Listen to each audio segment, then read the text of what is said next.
Hello everyone. In today's video, I'll be covering the story of Shanidev. Shanidev is one of the most powerful gods which is worshipped all over India, but I think he's also one of the most feared and misunderstood of all the gods. A lot of people associate a lot of fear towards Shani because they get really worried that when the period when he's most active, which is called Sarasati in India, gets active, they'll have to suffer a lot, but in reality, Shani is probably one of the most just gods who provides the rewards as per the karma or actions which we have done. If we have been doing righteous and correct actions, then we'll be rewarded well. But if we have been being unfair or mistreating others or trying to appropriate what is not ours, trying to hurt others, then Shani will definitely punish us when his period comes. To start with the story, I'll first go to the popular accepted belief about how Shanidev was born. It is said that Sandhya, who was the wife of Surya Devta or sun god, found the heat emanating from sun god too too extreme and very hot and unbearable. So she decided to go away for a while, and to ensure that Surya Devta is not able to find this out, she created a replica of herself. What she did was she brought her shadow to life, who was called Chaya, and instructed her to stay in her place with Surya Devta.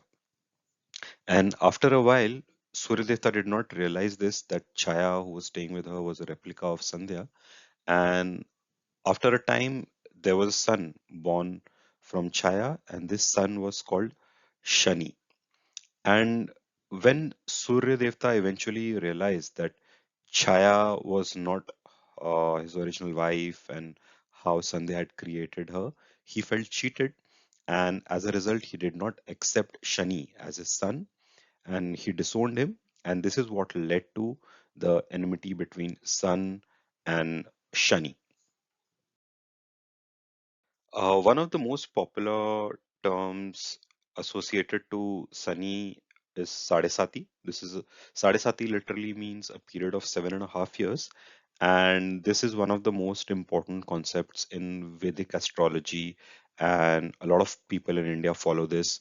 That basically they consider that Navgraha or nine planets impact the most important decisions and how everybody's life is shaped, what kind of benefits or what kind of misfortunes come our way during our life. This is governed by these planets, and one of the most powerful planets which decide this as per our birth chart is Shani, or which is in the planetary system also called Saturn. And the period of Sadesati or the 7.5 years is governed by what is your moon sign. So if you look at your horoscope, which would be divided into the 12 zodiac signs starting from Aries till Pisces, you would identify which is your moon sign and the one sign before it and the one sign after and the sign itself. So each a sign would be crossed by Shani or Saturn in a period of 2.5 years. So, to cover this entire range of one house before the moon sign and the sign after the moon sign, these three houses would take about 7.5 years for Shani to cross. And it is said that Shani is most effective during this period. So when he's passing over one sign before your moon sign, when he's right over your moon sign, and when he moves on to the sign after your moon sign, then he'll make you realize what your actions have been. And it is said that during the first daya or 2.5 years of the 7.5 period, you'll start feeling the effects. You will be able to tell whether the 7.5 period is going to be very miserable or it's going to be very beneficial. And the second 2.5 period or the second daya is very extreme. So if you're going to receive good results, then it'll be very beneficial. And if Shani has decided to make you suffer, then this 2.5 period would be really unbearable. And the last 2.5 years or the last daya, or the third daya, is the period of introspection and realization. This is the period where you will realize that which actions which you have done in your life were wrong, how you could have corrected, what are the lessons you need to keep in mind for the future. And that, so in this manner, during his period of 7.5 years, Shani gives you rewards as per your actions, and by the time this period gets over, he also makes you realize what you did right, what you did wrong. I would like to finish by sharing the story behind the most popular temple dedicated to Shani, which is called Shani Shingnapur Temple. And what makes this temple very special is that in the village surrounding this temple, none of the houses have any doors installed.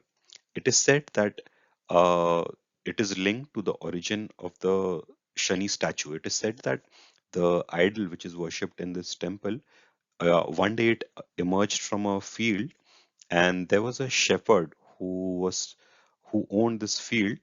And the next day, Shani came in his dreams, and he told the shepherd that, if he will pour mustard oil over this stone statue every day, then there n- no robbers, thieves, or dacoits will ever come to the surrounding area. And during those times, it was very common for robbers and thieves to come and takes the belonging of the farmers and shepherds and these kind of workers. So the shepherds started following it, and Shani actually protected this area. There was no theft or robbery recorded ever in that area since then. And it is noted that in that village, over so many ages, there has been no uh, theft or robbery reported in the police station, which is near that area. And you would also notice that there is an idol of Hanuman placed as well close to Shani, and it is believed that whoever are the devotees of Hanuman, they don't have to suffer during any adverse period linked to Shani. And this is linked to a story of Hanuman when he rescued Shani, who was once captured by Ravan. He Once he freed Shani from the captivity of Ravan, Shani gave a boon to Hanuman that he would never give unbearable pain, and he would alleviate the problems that his devotees face during the Sarasati period. There are also several other stories associated with Shani, which I would like to share, but I'll probably create a second part of this video in the coming days, and I'll be sharing it soon. Thank you.